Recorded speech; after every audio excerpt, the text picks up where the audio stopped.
Acknowledge me. Here we go! 느흐라! Whoa! 하루비 요요! 하루비 요요! 요! 요!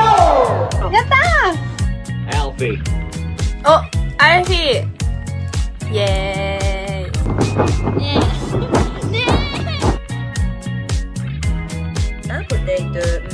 very dead. Don't stop believing, you peons!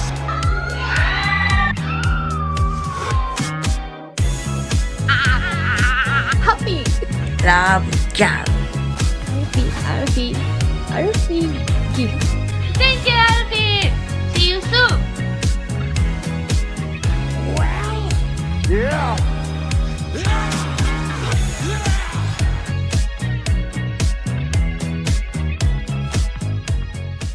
Hello and welcome to the Decent Wrestling Show. Make sure to like, comment, share, subscribe and press that notification bell.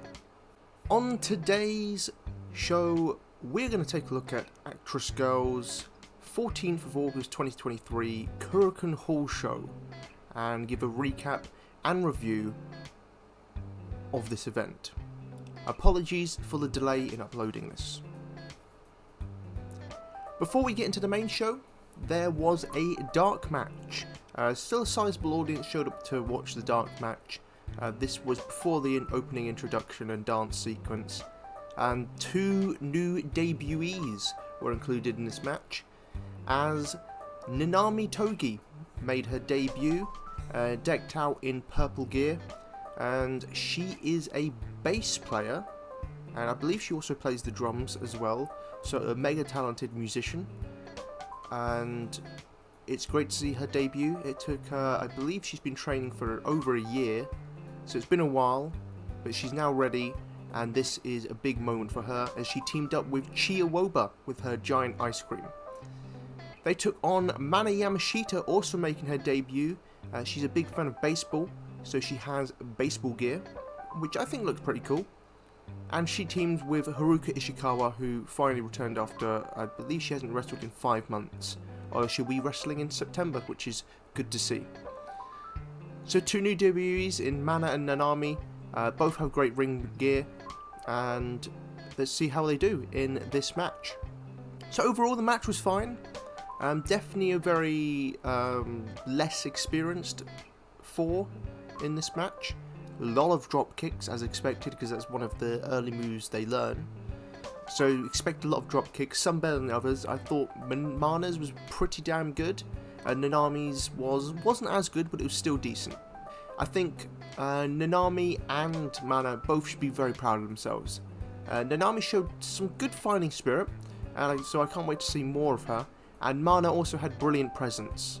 She really felt like a natural in the ring, and I think she's definitely someone to keep an eye on for the future. So overall, yeah, the match was fine. Haruka Ishikawa won the match with a middle rope senton around the 9-minute mark. Nothing too out of this world, but a nice glimpse into the future to see the early beginnings of the careers of Mana Yamashita and Nanami Togi. Chiawoba continues to slightly improve her in-ring game. I'm going to need to see a lot more of her before I can really judge whether she is going to be something special or not. And then Haruka Ishikawa, a nice win for her here as she continues her growth and development as well. Hopefully she gets a bit more in-ring action going forward.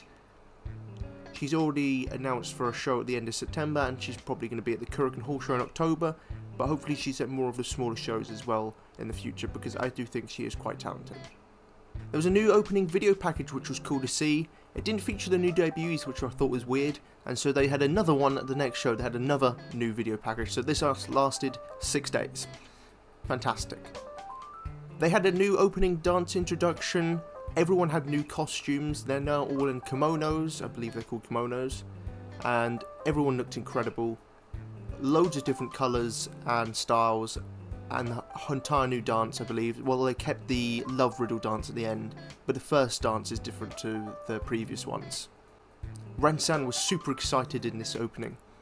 You just can't skip the opening dance sequence of an Actress Girls show. It is a huge highlight to each show, and one of the most fun moments.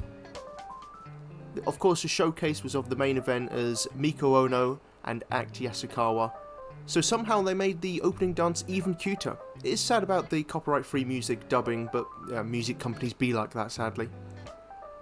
Mizuka Arai is our ring announcer for the day. Always great to see Mizuka. Sadly, no Pika pad anymore, as I believe she sold it on one of the fan return things. 1,020 people in attendance at the show, which is a fantastic number. It is the biggest non-corporate Joshi show, and also beat most of the TJPW shows, even with a typhoon warning on a weekday. That's how well this did. If this was on a weekend, and without that typhoon warning, I think it could have got 1,100, even more. It even got more attendances than some Stardom shows, even with their loads and loads of money backing. Technically the opening match, although of course we had the dark match, but technically the opening match was a 6-woman tag. Kawara Fujimoto, Marino Saihara and Nene Arahata teamed up to take on Nagisa Shiotsuki, Gochika and Yufa. Sadly, this is our final Kawara Fujimoto appearance, as she has decided to step away from performing in wrestling rings. I don't know if she will continue to appear in the Act Ring shows, but she will not be wrestling anymore, so this is her final match. Sad koala noises.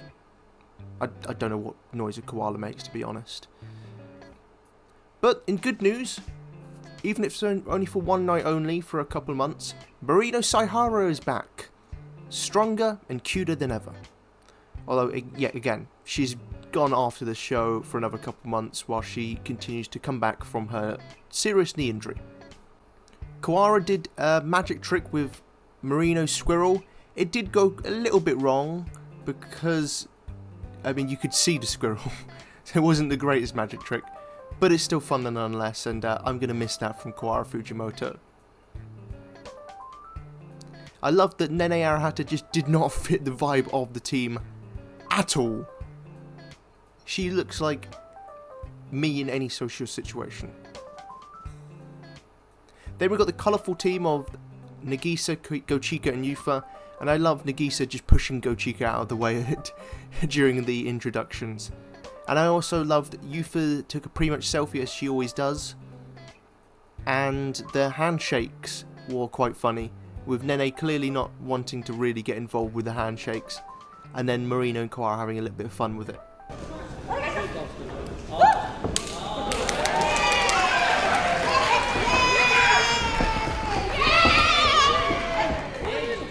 But I thought this match was really great. Kawara got a bit of a beating from Nagisa's chops. And she also took the giant swing from Gochika, and it was quite a long giant swing as well. She went round and round and round and round and round and round and round and round. Well, you get the picture. Marino was being a bit evil, using Yufa's hair and raking it across the ropes, but Yufa did get a bit of revenge by kicking Marino's leg from out of her leg.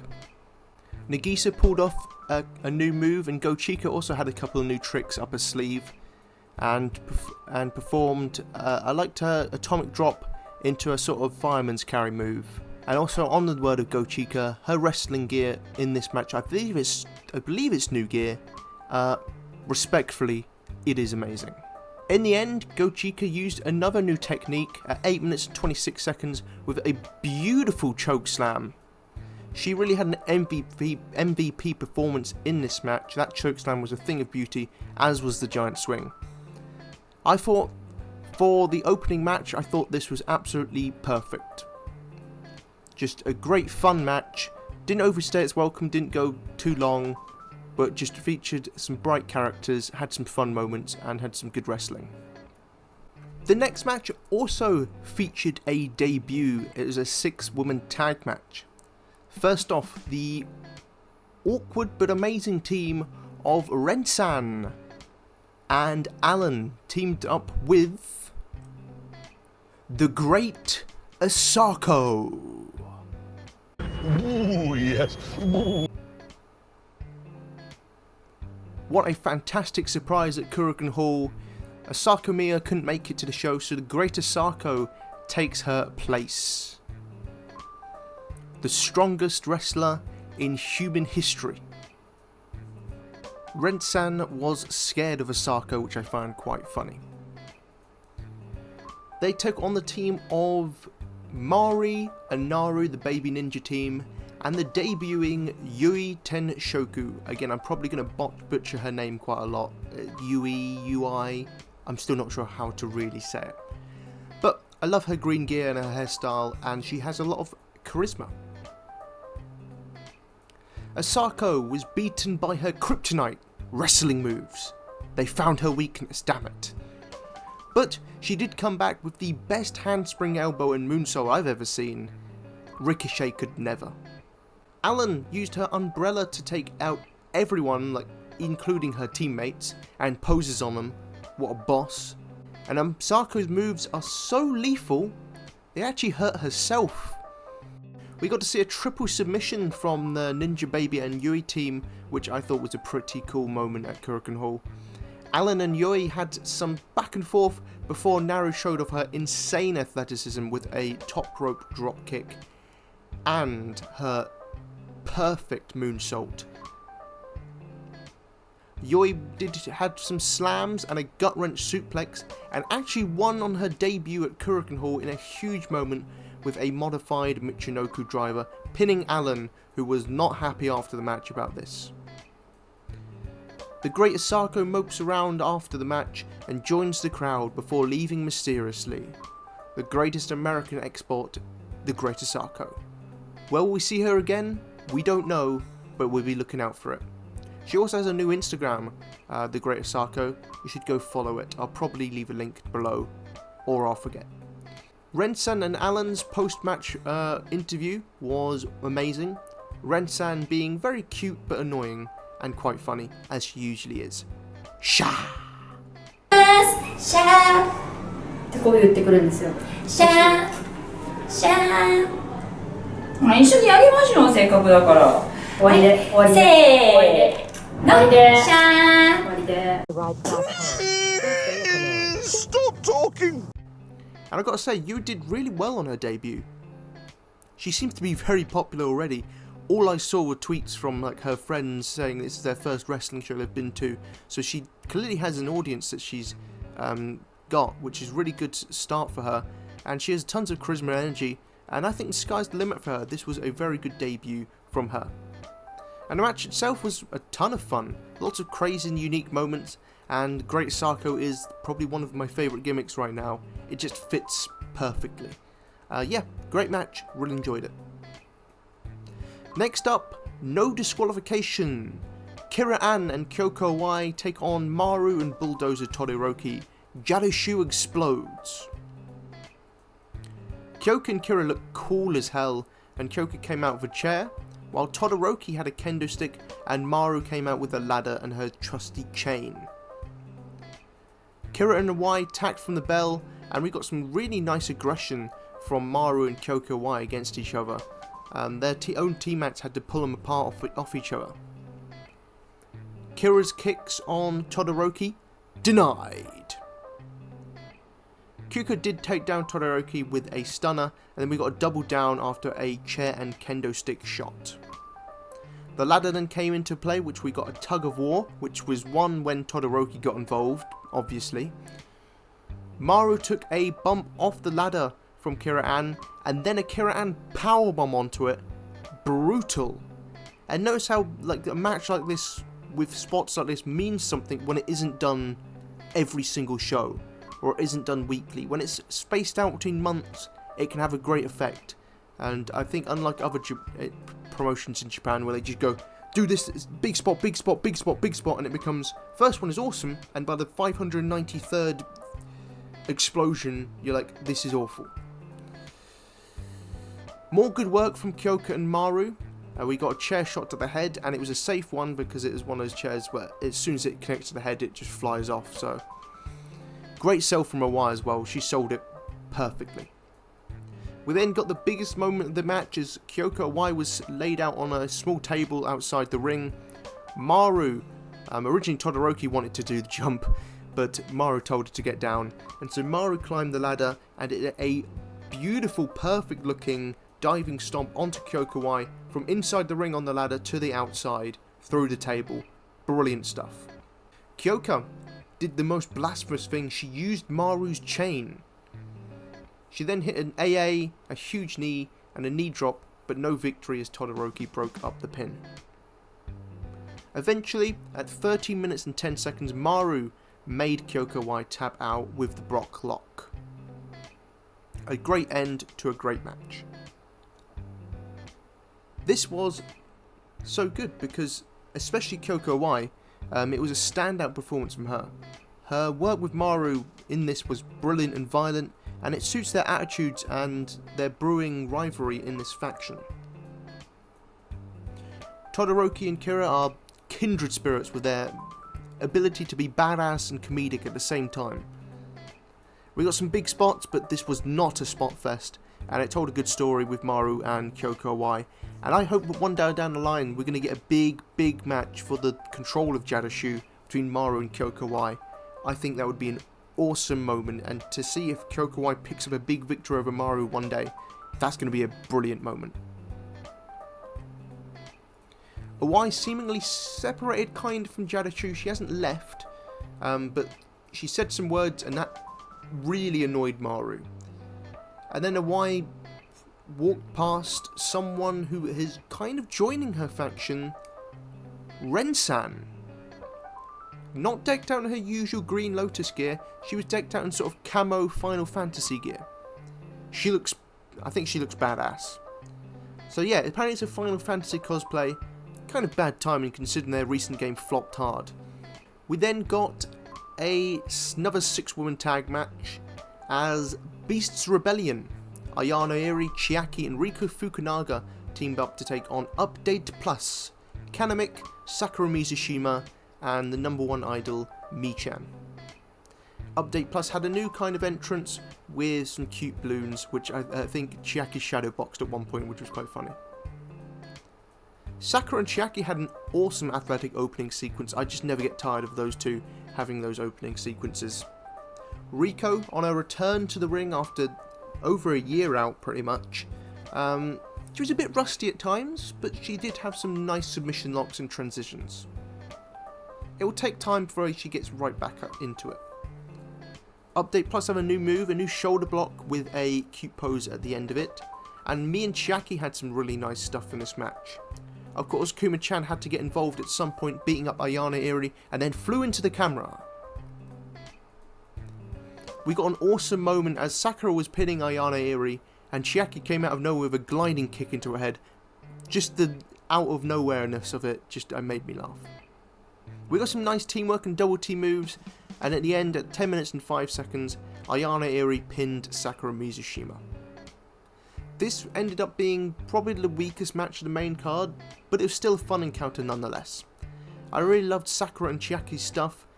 Riko was a little rusty, but again, she will get back on track quickly. Update Plus really grew as a team in this match, so overall, no complaints from me, a good, solid tag match. The semi-final of the show, for the unit tournament final, Teppen takes on the Royal. The Royal represented by Koki, Natsumi Sumikawa and Natsuki. Teppen represented by their 3 members, Misamatsu, Asahi and Naho Yamada. The big finals. Teppen are just the coolest, and the Royal were looking as royal as ever. And I like to note that during this show, Bani Oikawa was the ref for a couple of his matches, including this one, which was really nice to see. We got a fast start with loads of Teppen teamwork, which was really cool. The Royal did come back, ending in a Natsuki dive to the outside, which looked really awesome. Koki and Nahu had some really nice encounters in the ring, and I absolutely adore Koki's spinebuster. I think it looks incredible. Nahu kind of got demolished for a while, but she did come back with a nice top rope crossbody before tagging in Misa in the hot tag. Misa and Surakawa had some really nice work in the ring as they have great chemistry. Can't wait to see a rematch from them down the line, with Misa showing off her selling skills once again. Misa does some nice kicks and runs through her list of awesome offense. We then had a really cool sequence as Nahu hit her pedigree driver sort of move into an Asahi German suplex, but only got 2 count. Asahi and Sumikawa then just stole the damn show. They had like a 2-minute sequences, which were just awesome. They had so much chemistry. Power bombs, suplexes, 619s, and some awesome near falls. In the end, after a bit of chaos before it came back to Asahi and Sumikawa, Sumikawa ended up pinning Asahi with a top rope knee drop after 15 minutes and 13 seconds. Absolute banger of a match. Teppen's teamwork was superb, and the stuff with Asahi and Sumikawa was freaking brilliant. They had tons of chemistry. Koki and Misa also shined a lot in this match. It could have gone either way, and yeah, this was a lot of fun. The match just got better and better as time went on. Really awesome stuff. The Royal get a meal and some money from the amazingly dressed Fuka after the match. Pink suits for the win. Yes, I was kind of disappointed Teppen lost, but it is what it is. They'll all get their moments in the future, and I'm not going to be mad about Koki winning something awesome, and Natsu Sumikawa, and of course Natsuki and Gochika as well. They're all brilliant. The main event. The Actress Girls Championship on the line. Miku Ono, the champion, taking on Act, the challenger. This had a huge main event feel, and the crowd was ready for this incoming banger. Act had new gear, and she looked like an absolute star. I mean, she is a star. Nice opening stuff, and the match just got better and better from there. They tell a simple yet effective story of Act working over Miku's leg, which she sells quite well throughout. Miku does the same to Act, but to a little less extent. It was also topped off with some good spots like Act's senton off the apron, a skull-crushing finale from Miku Ono, and a head swing from Act, among many other moments. It really felt like a fight and a war that could have swung either way. Anytime Miku got something going, started to put together a couple of moves, Act panicked and attacked the leg to regain advantage. I just loved that so much. Simple storytelling. And there was just so much emotion and passion on their faces in each kick out and near fall. Act's power slam, top rope senton is not enough to win the match, nor is Miku's German suplex or lariat to the back of the head. Eventually Miku has to pull something new out to win this match. A Styles Clash at 16 minutes and 52 seconds, and Act kicked out at 3.1. Damn, what a match. Definitely a match of the year contender, fantastic back and forth war with many cool moments, and a well told story executed to perfection. Simple, but perfect. This is how you work. Nothing was done to pop a crowd or to get themselves over, but all done to execute a story and entertain the audience by gripping them into a story. Miku sold her leg really well, the facial expressions were fantastic, the near falls were well executed and gripping, all topped off with a solid ending.